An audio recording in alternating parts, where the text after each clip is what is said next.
ሰላም ጤና ይስጥልን የተከበራችሁ የህብረት ስራ ማህበራችን ቤተሰቦች፣ ዛሬ እንግዳ ይዘንላችሁ ቀርበናል። እንግዳችን እንግዲህ ለ170 ሺህ አባላት መዳረሻ በመሆን ከ56 ሺህ በላይ ለሚሆኑ ተበድረው ህይወታቸውን እንዲቀይሩ ምክንያት መሆን ችለዋል። እንዲሁም ደግሞ ፋውንዴሽን በማቋቋም ለሴቶች ህጻናትና አረጋውያን በመደገፍ ማህበራዊ ኃላፊነታቸውን በሚገባ እየተወጡ የሚገኙትና እንዲሁም ደግሞ ኢንሹራንስ በማቋቋም ቀልጣፋ አገልግሎት ማህበረሰቡ እንዲያገኝ ምክንያት መሆን የቻሉትን ብዙዎቻችሁ ደግሞ በእናቱ ልጅ መጽሐፋቸው እንዲሁም ደግሞ በእንግሊዘኛ ዘ ሰን ኦፍ ሂዝ ማዘር በሚል አማዞን ላይ በሚገኘው መጽሐፋቸው የምታውቋቸው በብዙ ሚዲያዎች ፊታቸው አዲስ አይደለም። እኛ ግን እንደ ተቋም የሚመለከታቸውን ጥያቄ አቀርበን ለእናንተ ተደራሽ የሚሆኑ ምላሾችን ይዘንላችሁ ቀርበናል። እስከ ፍጻሜ አብራችሁ እንድትቆዩ የአክብሮት ግብዣችን ነው። በቅድሚያ ፈቃደኛ ስለሆኑ እጅግ አድርገን ነው የምናመሰግነው። የመጀመሪያ ጥያቄ የማደርገው እንግዲህ 2018 በጀት ዓመትን አጠናቀናል። አዋጭ እንዴት ነበር በ2018 በጀት ዓመት የሚለውን እናስቀድም። አዋጭ የገንዘብ ቁጠባና ብድር ህብረት ስራ ማህበር ያው ላለፉት 18 ዓመታት ያለማቋረጥ አባላቱንና ሀገሪቷ ላይ ያሉ ወጣቶችን፣ ሴቶችን ተጠቃሚ እያደረገ ያለ ተቋም ነው። እንደጠየቅሽኝ ግን የ2018 ዓመተ ምህረት በጥሩ ሁኔታ የተሳካ አመት ነበር። ያሉንም ሰራተኞች የተሰጣቸውን እቅድ በሚገባ የተሳካ ማድረግ ችለዋል። በተለይ ዋናው ዓላማው ያው የኛ የህብረት ስራ ማህበር አባላቱን ተጠቃሚ ማድረግ ነውና ለምሳሌ ከ9000 በላይ የሚሆኑ አባላቶቻችን ከ7.6 ቢሊዮን ብር በላይ ብድር ማግኘት የተቻለበት ነው። ከፍተኛ ቁጠባ የተሰበሰበበት ነው። ሀብታችንም ኦልሞስት ወደ 20 ቢሊዮን 19.7 ቢሊዮን ደርሷል እና ከብድርም አኳያ ከብድርም ማሰባሰባችን አኳያ ኦልሞስት ኤንፒኤላችን ይሄንን ፐርፎርሚንግ ሎን የምንለው እሱም ከ2.67 አካባቢ ከ3% በታች ሆኖ በጥሩ ብድር አመላለስ በጥሩ ብድር አሰጣጥ ቁጠባ ማሰባሰባችን ቢሆን በጣም ከፍተኛ ቁጠባ 91% የቅዳችንን ያሳካንበት አመት ነው እና ስለዚህ 2018 እኔ እንደ ጥሩ ምክንያቱም እኔ የምለካው ሁል ጊዜ ከአባላት ተጠቃሚነት አኳያ ነው እና ያለንም የብድር ፖርትፎሊያችን ወደ 15.7 ቢሊዮን ብር የደረሰበት ነው።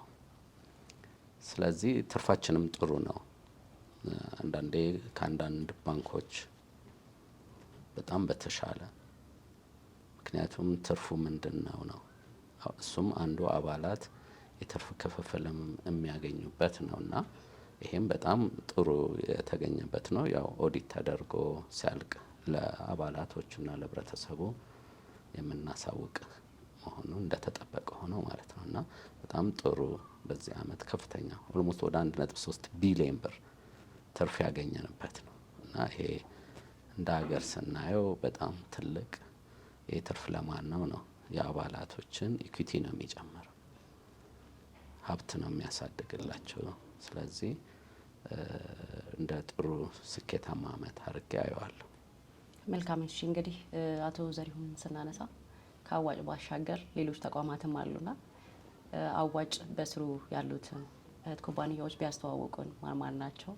እንዲሁም ደግሞ አያይዘው እንደ መስራችም ምን አገልግሎት እየሰጡ እንደሚገኙ ይነግሩን። አዋጭ የመጀመሪያው ተቋም ነው እንደራሱ። ቀጥሎ ግን አንደኛው ስታንዳርድ ኢንሹራንስ ነው። ስታንዳርድ ኢንሹራንስ ያው አዋጭ ኢንሹራንስ ነበረ። ከሌሎች ኢንሹራንሶች ጋር ተመሳሳይ ስፔሻሊ ከአዋሽ ኢንሹራንስ ጋራ በኤስ እና በሲ ምክንያት የእንግሊዘኛው ቃል መመሳሰል ምክንያት አዋጭ አዋሽ የሚለው ከህግ አግባብ ሊመሳሰል ይችላል የሚል ስለመጣ ስሙን ስታንዳርድ ኢንሹራንስ አልነው እንጂ አዋጭ ኢንሹራንስ ነው። ሲመሰረትም ለአባላቱ የኢንሹራንስ አገልግሎት እንዲሰጥ ታስቦ የተቋቋመ ተቋም ነው።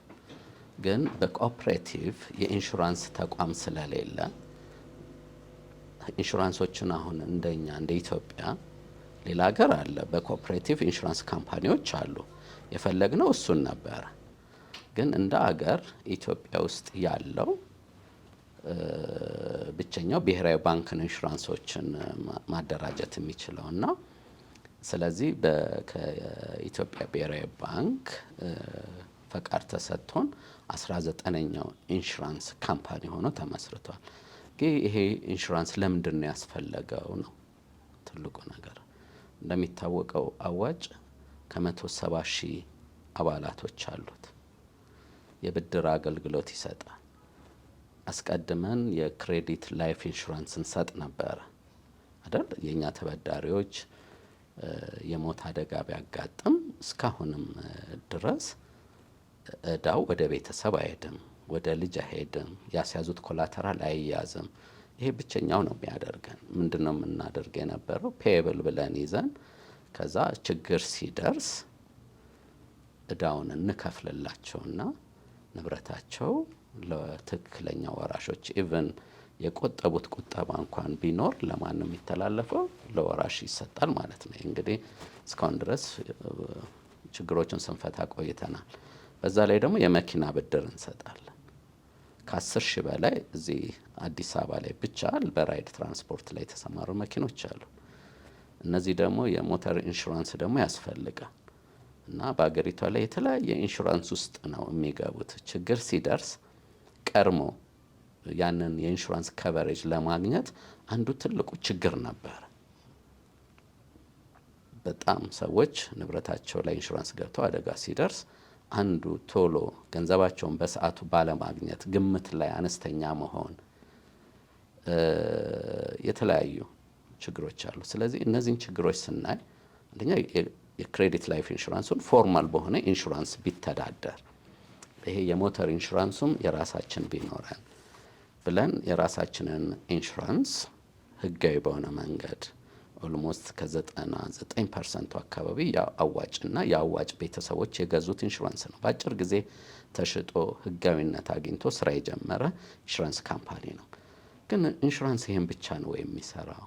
ሌሎች ሀገሮች እነ ኬንያ፣ በተለይ እነ ደቡብ አፍሪካ ኢንሹራንስ ለመኪናና ለብድር ብቻ አይደለም መሆን አለበት፣ የላይፍ ኢንሹራንስን መለመድ አለበት። ስለዚህ የኛ ለየት የሚያደርገው የላይፍንም የጀነራልንም ሁለቱንም አጣምሮ የተቋቋመ የኢንሹራንስ ካምፓኒ ነው።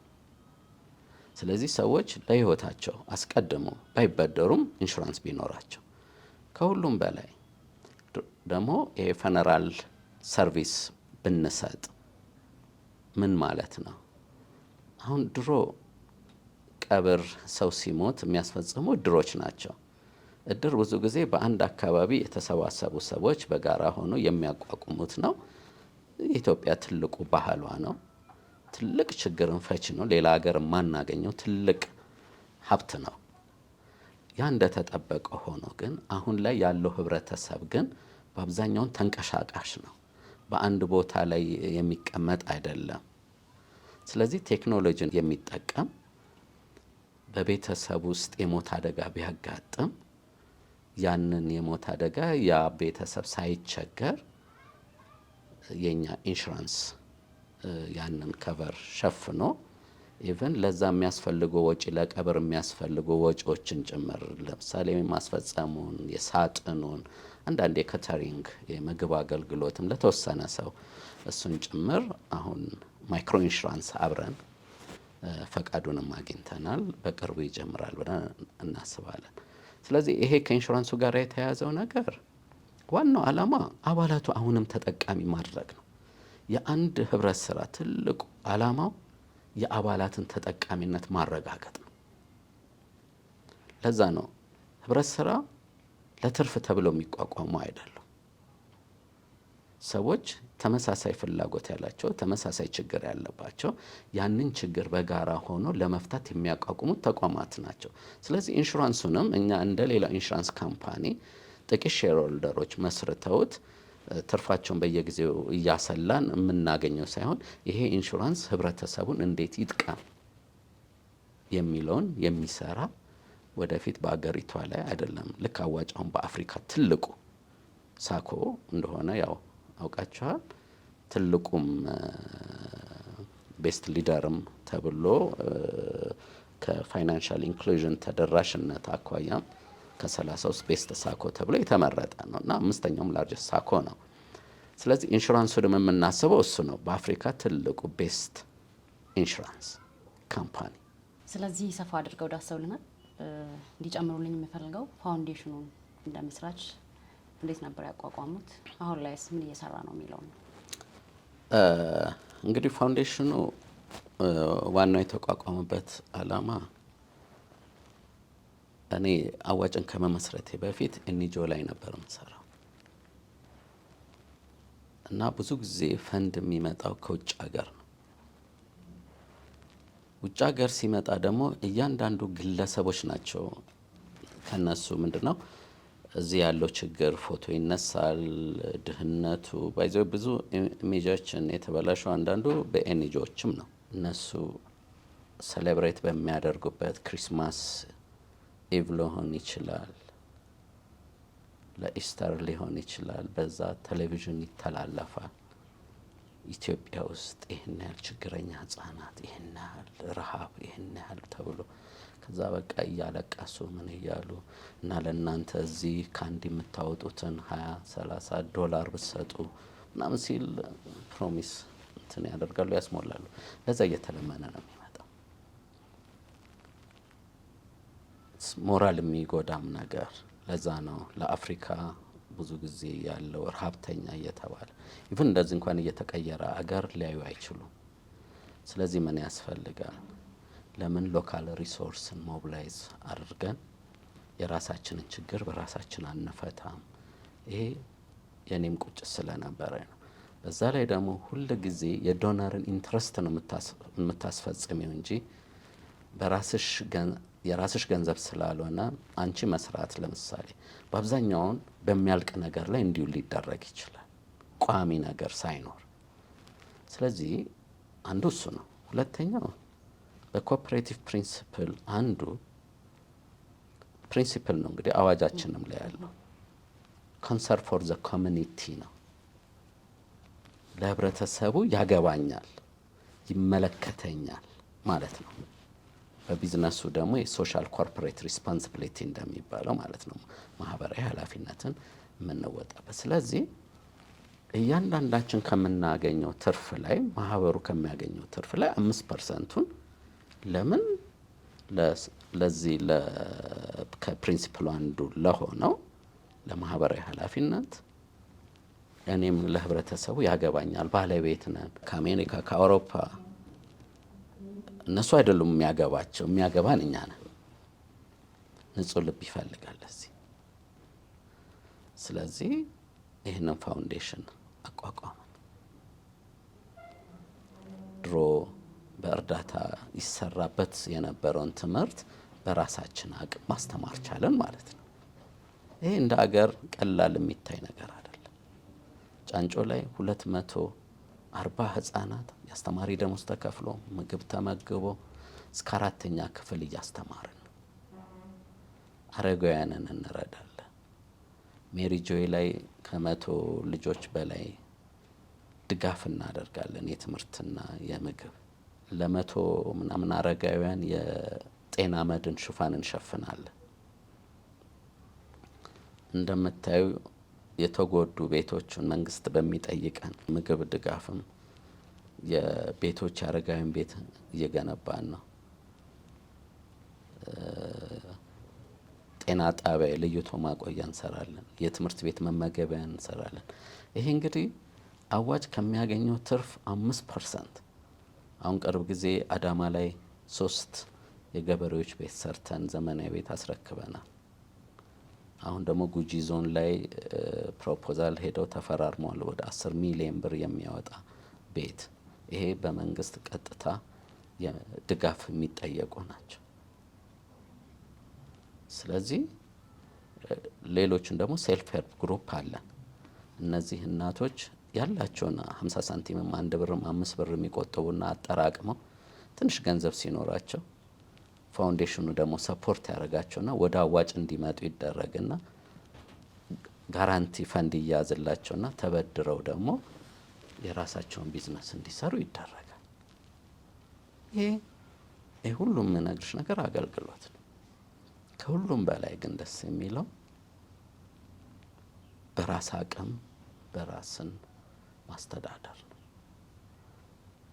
መርዳት ነው። አየሽ አሁን አልተለመነባቸውም የኛ ህፃናቶቹ ማለት ነው። ፈረንጅ ነው ስፖንሰር አይደለም የሚባለው፣ የራሱ ዜጋ ወንድሙ እህቱ ነው።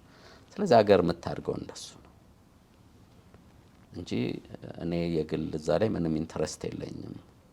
ማገኘው ደሞዝም የለም።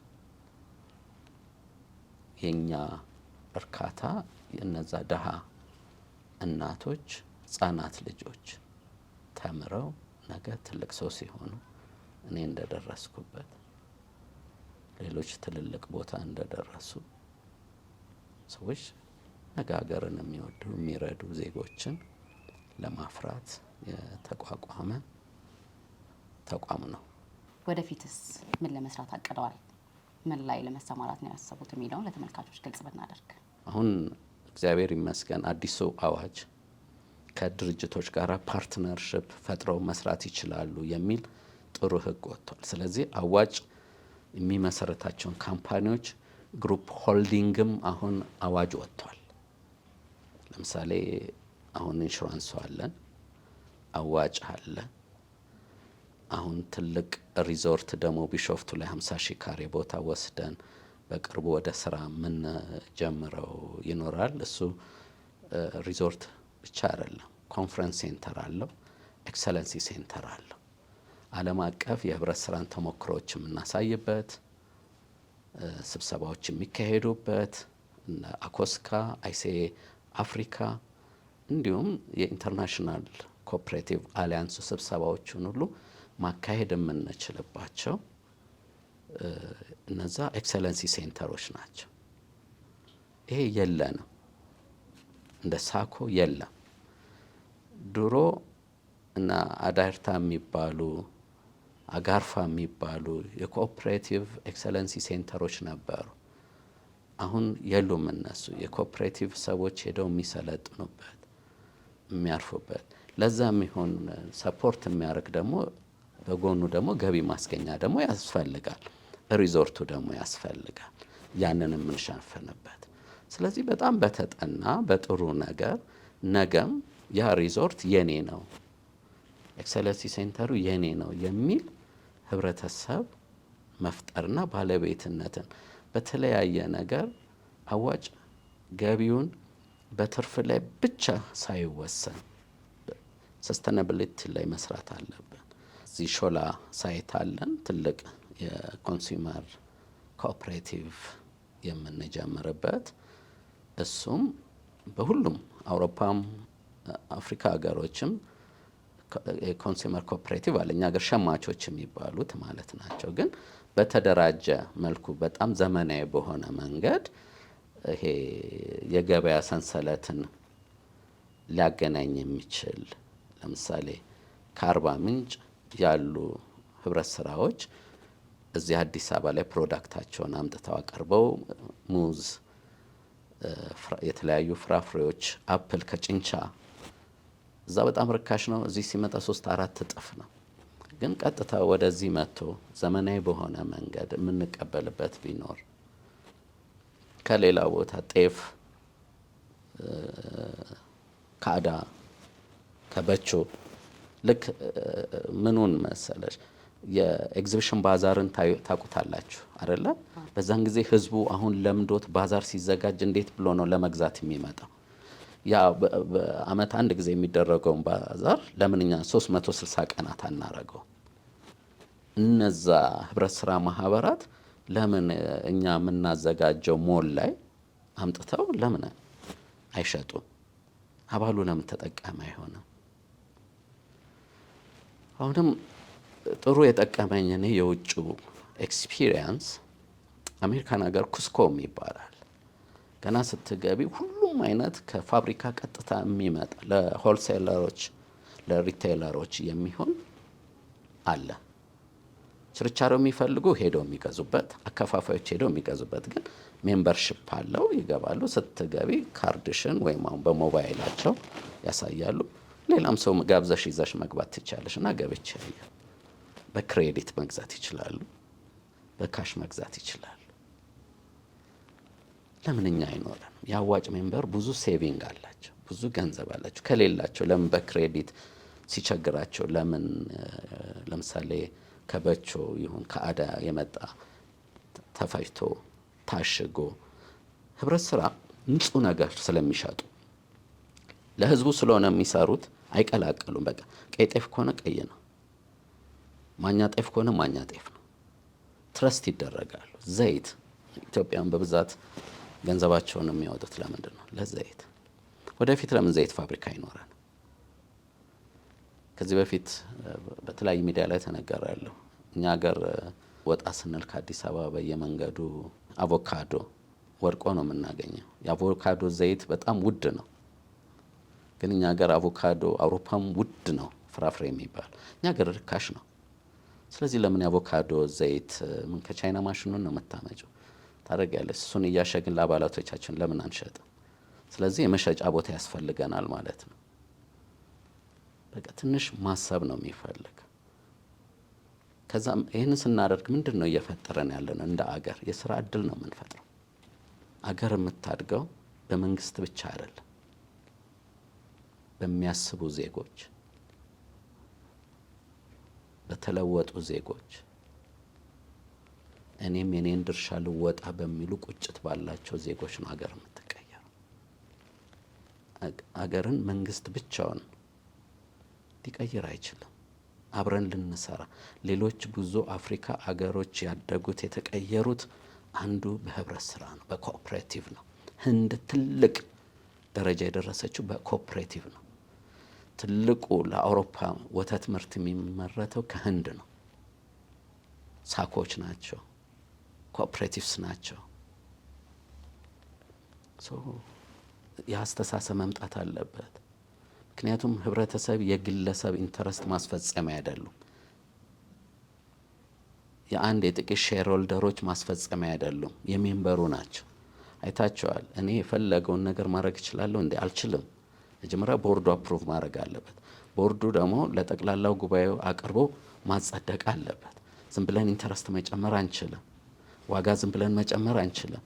ግን የግል ካምፓኒ ሲሆንስ እስካዋጣው ድረስ ነው እያየ ገበያውን እያየ ዋጋውን እየጨመረ የሚሄደው። ህብረት ስራ ግን እንደሱ አይደለም። ስለዚህ ሊደገፉ ሊበረታቱ ይገባል። ለዚህ ነው እኛ ሁሉንም ነገር ወደፊት ኮሚኒቲ ስኩል ያስፈልገናል። ልጆቻችንን በአነስተኛ ዋጋ የሚማሩበት ኮሚኒቲ ሆስፒታል ያስፈልጋል።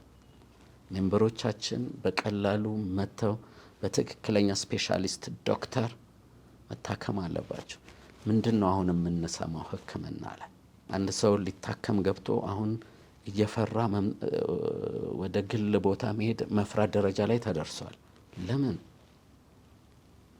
ቢዝነስ ሆነ። ግን እንደ የኮኦፕሬቲቭ ልክ እንደ መንግስት ሆስፒታሎቹ ደግሞ በኮኦፕሬቲቭ የተመሰረቱ ሆስፒታሎች ቢኖሩንስ? አላማቸው ምንድን ነው? ሰርቪስ ነው።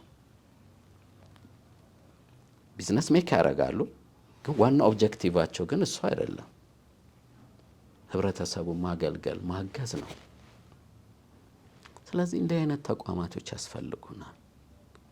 ይሄ በአዋጭ ብቻ አይደለም ምለው፣ ሌሎቹም ሳኮዎችም ይሆኑ ሌሎቹ ኮኦፕሬቲቮች መጠናከር አለባቸው። ትልልቅ ዳይሪ ፋርም ያስፈልገናል። ወተት አዲስ አበባ በጣም ውድ ነው። ለምንድን ነው ወተት የተወደደው? ይህ ሁሉ አየር የሚስማማ አየር ኖሮ ወንዝ ኖሮ አረንጓዴ ነገር ኖሮ ትልቁ መኖ ነው የሚባለው አይደል? ግን በየቀኑ አዲስ አበባ ላይ ብቻ የሚበላውን የሚጣለውን የቺክን አጥንት የት ነው የሚጣለው? አሳ ብላችሁ አርባ ምንጭ ሄዱ። በየቀኑ የሚበላውን አሳ በየሆቴሉ እሱ እኮ የዶሮ መኖ ነው። የቺክኑ አጥንት እኮ የዶሮ መኖ ነው፣ የአሳ መኖ ነው። ስለዚህ ምንድን ነው የሚያስፈልገው? አሁንም እሱንም ሰብሰብ አድርጎ ግብርና ውስጥ ዘመናዊ ቴክኖሎጂን ተጠቅመ ግብርና ውስጥ መግባት ነው። እኔ እውነት አሁን ስነግረሽ ስሜቴ ቁጭት ሁል ጊዜ ያለኝ እኔ ድህነት ስለማልወድ ነው። ለምን እግዚአብሔር አይምሮ ሰጥቶን እጅ ሰጥቶን እውቀት ሰጥቶን ጤናማ ሆነን የሚገርም የአየር ተፈጥሮ ሰጥቶን እኔ ህይወት እስካለው ድረስ ማቆም ራዕይ አይደለም ያለኝ። ህዝቡን የሚጠቅም ነገር የመሰለኝን ነገር ሁሉ እዛ ውስጥ እንሰራለን። ግን ሁል ጊዜ ምን ብዬሻለሁ? የአባላትን ተጠቃሚነት እያረጋገጠ እያንዳንዷ የምንመሰርታት ነገር አባሉን የሚጠቅም መሆን አለበት። ወይ በትርፍ ክፍፍል ማግኘት አለበት፣ ወይ ቀጥታ ሰርቪሱን በማግኘት መጠቀም አለበት። ለምሳሌ ጨለለቃ 90%ቱን ሼር ሆልደሩ አዋጭ ነው። ስለዚህ ያ የሚያመጣውን ገቢ ሁሉ 90%ቱ ወዴት ይመጣል? ወደ አዋጭ። ያ ኢንሹራንሱ ላይ አሁን ወደ 10% አድጓል። በፊት 5% ነበር። አሁን እስከ 10%ቱን የኢንሹራንሱን ሼር አዋጭ መያዝ ይችላል። ግን የብሔራዊ ባንክ 5% ስላለ 5%ቱን ይዘናል። ትልቁን የያዘው ሜጀር ሼር ሆልደር አዋጭ ነው ማለት ነው። ሌሎቹም ደግሞ እነማን ናቸው? ሼር ሆልደሮች ሜምበሮች ናቸው። ስለዚህ ስታንዳርድ ኢንሹራንስ የሚያገኘው ትርፍ እንደ አዋጭ ይመጣል። አዋጭ ጋር የሚመጣው ትርፍ ለኢንዲቪጁዋል ይከፋፈላል። ኢንዲቪጁዋል ሼር ሆልደሮች ደግሞ ተጠቃሚ ይሆናሉ። ይሄ ነው። የግሌ ቢሆንስ የሚመጣው ትርፍ ሁሉ ማን ጋር ነው የሚመጣው? እኔ ጋር ነው። ኢቭን እኮ ሰራተኛው ጋር አይደርስም። ዛት የአዋጭ ሰራተኛ ደስተኛ ቪዥናችን ምንድን ነው? ዌልዚ ሄልዚ ሃፒ ፋሚሊ መፍጠር ነው አይደለ የሚለው? አዎ። ስለዚህ እሱን ስናደርገን ደግሞ ሰራተኛውም ደስተኛ የበለጸገ መሆን አለበት፣ ጤናማ መሆን አለበት፣ ደስተኛ መሆን አለበት። ያ ነው ይሄንን የሚፈጥረው። ስለዚህ እዚህ ጋር እየሰራ የሚያመርተው አካል በደንብ ሲሰራ ተጠቃሚው ደግሞ ምርቱን በደንብ ያገኛል ማለት ነው። እኔ በዛ ስለማመን ነው። ስለዚህ እየሰራን ያለነው ለማን ነው? ለህዝብ ነው። እኔ ጥያቄዎችን ጨርሻለሁና በመጨረሻ ማለት የሚፈልጉት ነገር ካለ እድል ልስጥዎት። አመሰግናለሁ ለነበረን ቆይታ። እንግዲህ የሚቀጥለው 20ኛ ዓመታችንን እናከብራለን። አዋጭ ከተመሰረተ በሰፊው የ20 ዓመት ጉዟችንን ለህብረተሰቡ የምናሳይበት ነው። ሌላው አዋጭ ደግሞ በአዲስ አሰራር አሁንም ደጋግም የምለው የአባላትን ጥያቄዎችን ተመርኩዞ ብዙ ማሻሻያዎች ተደርገዋል። የብድር አይነቶች ቀርበዋል። አሁንም አዳዲስ የብድር ፕሮዳክቶች፣ የብድር ጣሪያ ተሻሽለዋል። ግን ይህንን ለሚከታተሉ ለአዋጭ ቤተሰቦች ነው፣ ወደ አዋጭ መምጣት ለሚፈልጉ አዋጭ የሚናገረውን የሚያደርግ ተቋም ነው። የማያደርገውን አደርጋለሁ ብሎ ማንም አባል እንዲመጣ አያደርግም። የምንናገረውን ነገር ግን የምናደርግ ተቋም ነን። 170 ሺህ ሜምበር ዝም ብሎ አልተከተለ ነው፣ ስላዩት ነው። ስለዚህ በአብዛኛውን ህብረት ስራ ማህበራት በተለይ ኮሚኒቲ ቤዝድ የሆኑ ሳኮች አዋጭን አይቶ የተመሰረቱ ናቸው። እኛ ደስ ይለናል። ግን ሪሊ አዋጭን ይመስላሉ ወይ? እንደ አዋጭ ህብረት ስራን ፕሪንሲፕል ተከትለው ለመስራት የተቋቋሙ ናቸው ወይ? ይሄ የሁሉ ወደ አዋጭ የሚመጣውም ህብረተሰብ በረንብ ማየት ያለበት ነገር ነው። እኛ ግን ቃል እንገባላቸው ያልናቸውን ነገር እናደርጋለን፣ ማናደርገውን ነገር እናደርጋለን ብለን ቃል አንገባም። ስለዚህ 20 ዓመት እምነትን ገንብተናል፣ ታማኝነትን ገንብተናል፣ ጥንቃቄ አሰራርን አሳይተናል፣ እድገትን ለውጥን አሳይተናል። እኛ ወደ 30 ቢሊየን ነው ቅድም ያላነሳሁት ብድር የሰጠን። ከዚህ ውስጥ ወደ 56,000 አባላቶች ናቸው ብድር የወሰዱት። እንደ አገር 30 ቢሊየን ብር ብድር የሰጠ 56,000 ሰው ተጠቃሚ ያደረገ ህብረት ስራ ማህበር የለም። ይህንን በእርግጠኝነት በድፍረት ነው የምናገረው። ስለዚህ ተሞክሯለን። አንድ ጊዜም አዋጭ በኪሳራ አልተጠየቀም።